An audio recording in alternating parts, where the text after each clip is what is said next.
The views and opinions expressed in this podcast by the host and or the guest do not necessarily reflect the views of the host and or Paranormal Buzz Radio and or its sponsors. Use of any material produced by Paranormal Buzz Radio without express written consent is prohibited. Paranormal Buzz Radio will not be held responsible for you holding your knees, crying, and rocking in a corner in a puddle of your own urine, or being beheaded by a group of children in a cornfield. In fact, if you come across a group of children in a cornfield, we promise to make fun of you as you run away screaming in terror. Listener discretion is advised. Welcome to Exploring the Unknown. I'm Rebecca Williamson. And I'm Shay Carroll. Taking stories from today's news, we will explore everything from the paranormal, supernatural, the strange and unusual, unsolved mysteries, and more. Join us as we delve deep into the unknown and the mysterious, taken from the headlines. Water cooler chat with a paranormal twist. Be sure to join our Facebook group, Exploring the Unknown with Rebecca and Shay. Welcome to the show.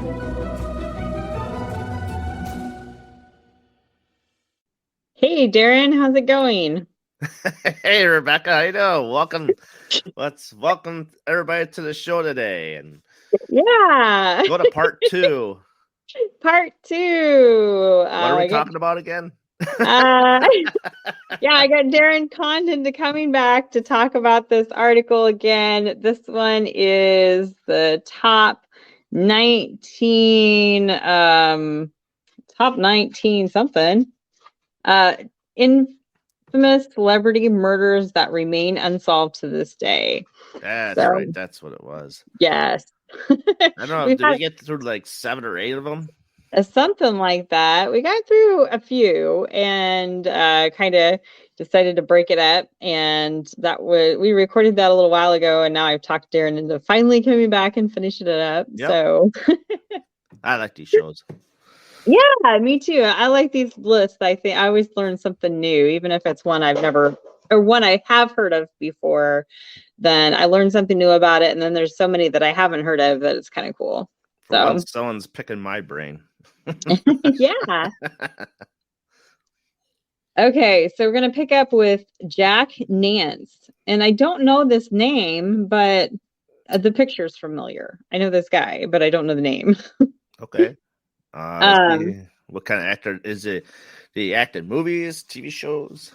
He was on Twin Peaks, which I loved. Twin Peaks. I loved Twin Peaks. So my wife. Yeah, and he was on other David Lynch stuff. So that's why his picture's familiar, because I've seen him before. Nance's murder was quite a mystery with no witnesses and no suspects. He died of a subdural hematoma caused by blunt force trauma on December 30th, 1996, before he was found dead at his home. Nance told friends that 2 young Hispanic men had punched him in the eye outside of Winchell's Donuts. I don't know what that is. At 5 a.m. after he'd allegedly told them to change their baggy clothes, get haircuts, and get jobs. That never goes over well. That's asking for a punch in the eye. Right. Police said that at least one of the men hit Nance in the head with his fist, but the owner of the Winchells didn't recall the fight, and Nance gave no other information about his attackers. In fact, with a blood alcohol level of 0.24 at the time of his death, some suggest Nance got drunk, hit his head, and made up the story.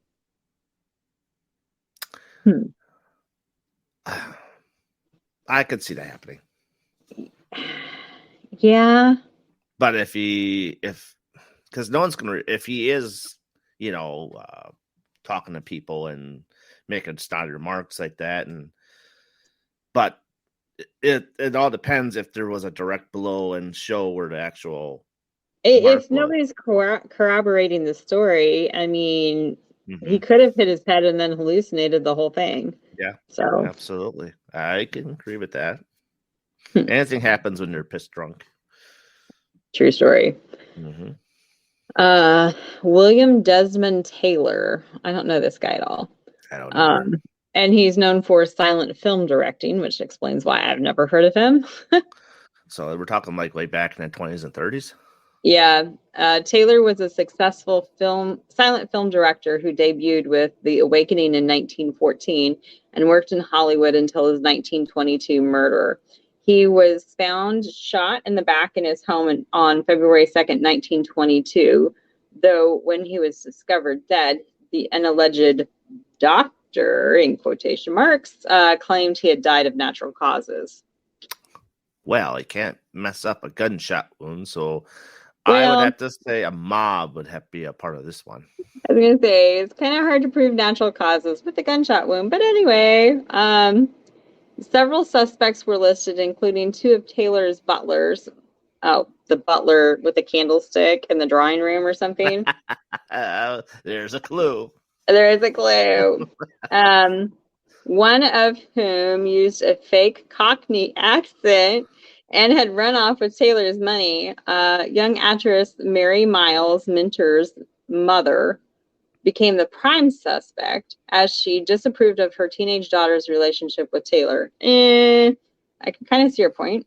Mm-hmm. Additionally, she had threatened another director before for making a pass at Mintner, and Mintner's nightgown and a love note from her to Taylor were found in Taylor's apartment after the murder. According to director King Vider, Mintner had insinuated that her mother was the one who murdered Taylor after she found Mintner with him in his apartment. Mintner also has an unpublished autobiography in which she claims her mother is the culprit. However, no arrests were ever made. So he gets shot.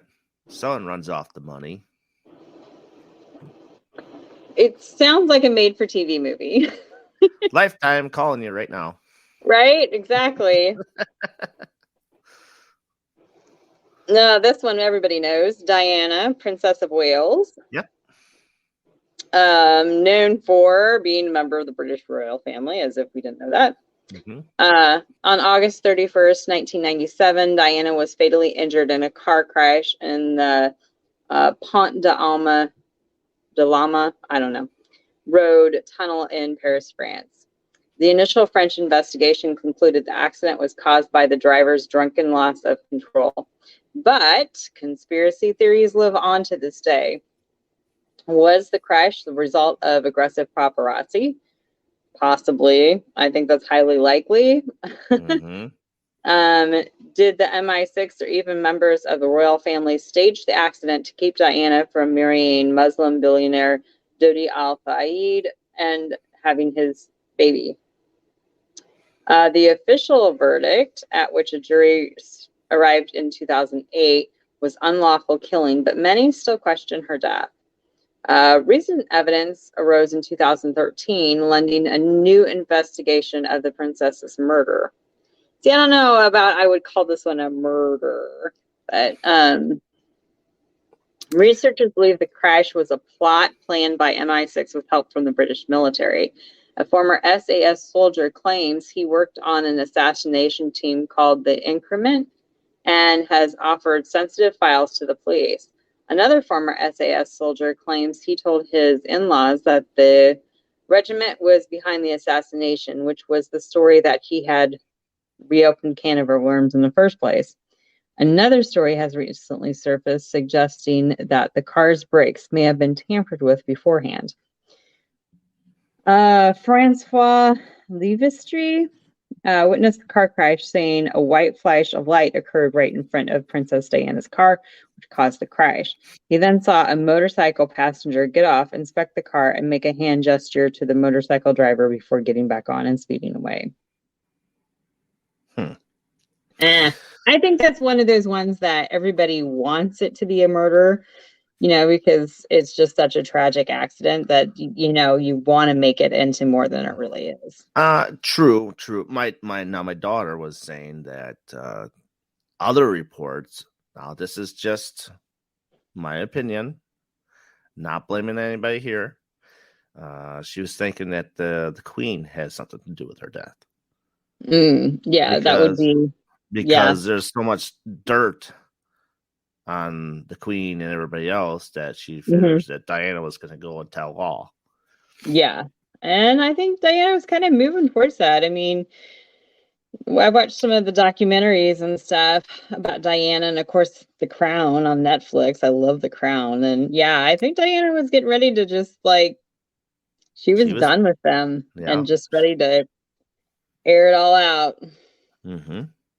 And that's where, like I said, she said she thinks that the Queen put the hit on her.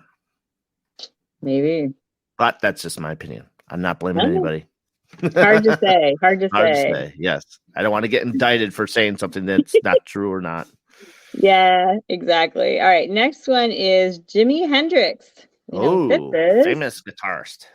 Yeah, known for being a rock musician. Absolutely. Great music. Was Hendrix's 1970 death murder or an accident? The autopsy report revealed that Jimmy choked to death on his own vomit while under the influence, but the autopsy also revealed that his lungs and stomach were filled with wine and barbiturates. What's barbiturates? Barbiturates, it's a drug. Okay. Yeah. James Happy Wright, Hendrix's former manager, said his current manager of the time, Mike Jeffrey, had taken a $2 million policy out on Hendrix and had committed that to Wright he was worth more dead than alive. Huh.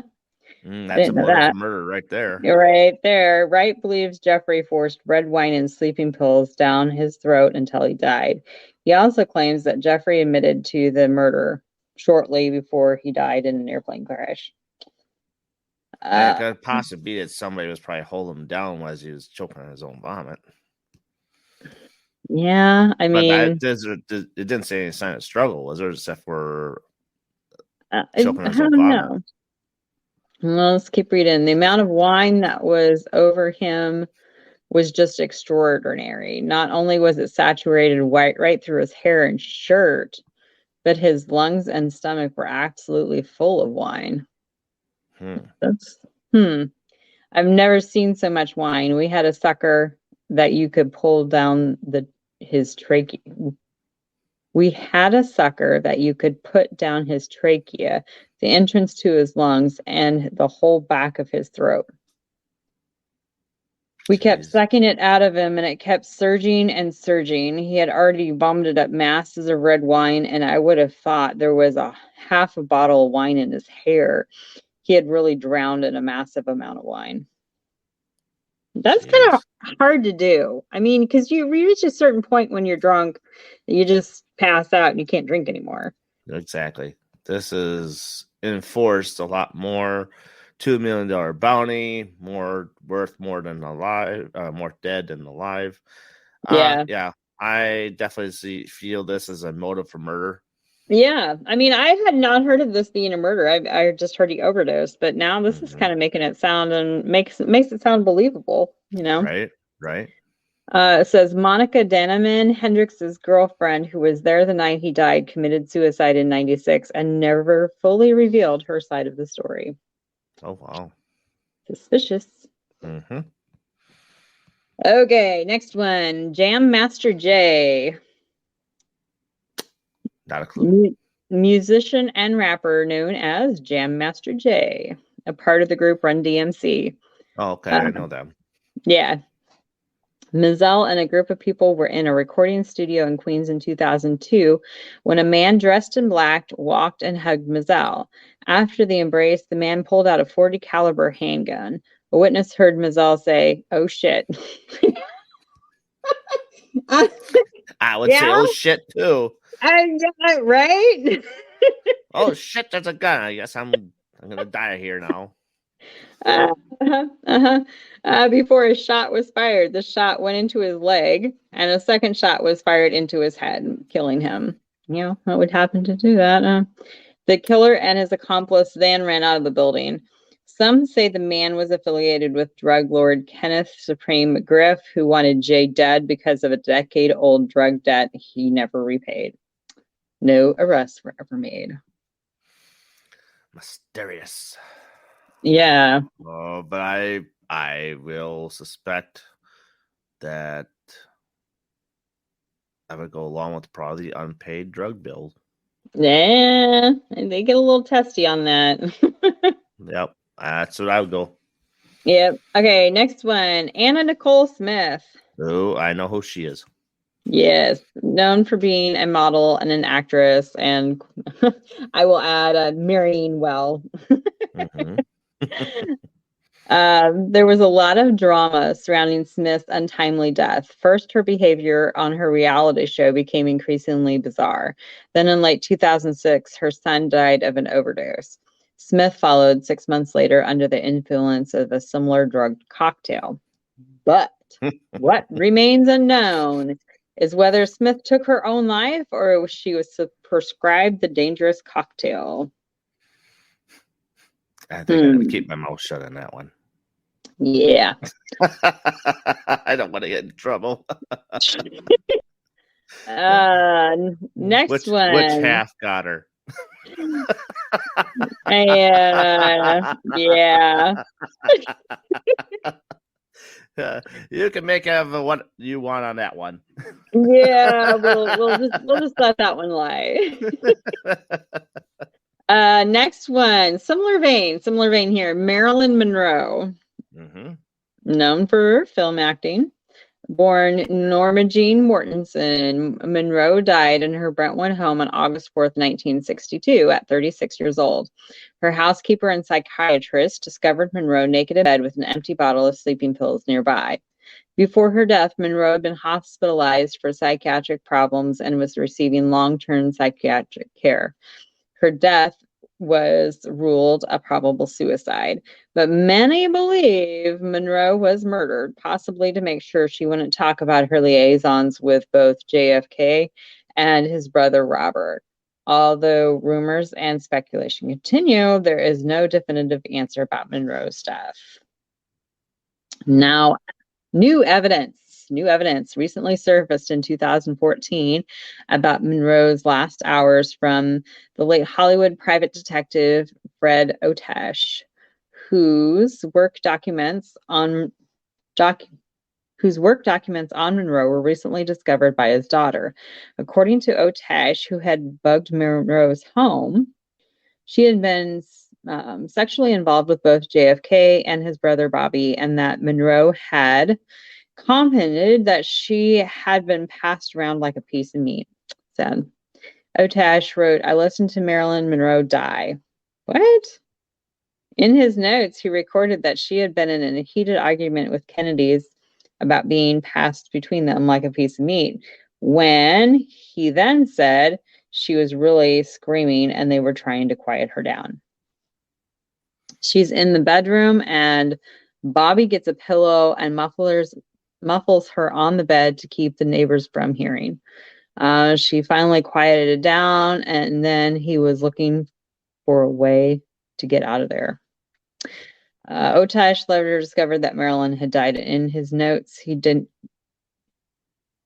his notes don't contain any additional information about what he discovered at Monroe's apartment, nor were the tapes recording her encounter with the Kennedys ever discovered. They probably paid him some pretty good money for that. He also had a red filing cabinet that contained his most sensitive information, but was removed from his house by his lawyer after he died. The contents were never seen again. I'm going to say that is a definite murder, not a suicide. And I'm going to say it's a struggle between brothers that wanted the same lady, and one smothered her to death. Yeah, I think that story sounds incredibly believable. I think everybody has speculated about that being an actual murder instead of a suicide for a long time. So yep. And the way it sounds like, the way it read, it sounds like Robert is the one that committed it and ditched. It kind of sounds like that. And I think I read somewhere that they know he was in the area for sure. Like his alibi is not tight. Yeah, he didn't have a good alibi. He was definitely in the area. So, and I wonder if they even got the fingerprints off the pillow. That I think, like I said, I think it smothered her. Yeah. All right. Well, that's our list. Holy shit! Already? Yeah. I was expecting more. Nope, that was the end of the list. We're on a So good roll there. yeah. So what do you think? Pretty good list. I had some ones that I knew for sure. And then ones that I knew the people but didn't think about it being a murder. And then there were others that I never heard of them, but they were interesting stories. So Yeah, I definitely think that there's a lot of these that are murder, assassin, suicide. You know, I think a lot of them also were they were poised to happen. yeah, I think some of them, they're just such tragic accidents that you want them to be a murder because you just don't want that. You just don't want to believe that it could be an accident. So it must be a murder. There was a few of those that I was just like, yeah, I don't know. I mean, if you like I said, the story, the way how you read it and put it all together, it's like you're piecing a puzzle together, and at the end of it, it's a catch line. Mm-hmm. And it's like it brings it all together to tell you exactly, and that's why I came up with the situations what they were, because it just seemed obvious. Right. Yeah. All right. Well, that's it. All right, Darin, tell people who you are and where they can find you. All right. My name is Darin Buss. You can find me at the Paranormal Bus Stop on Paranormal Buzz Radio.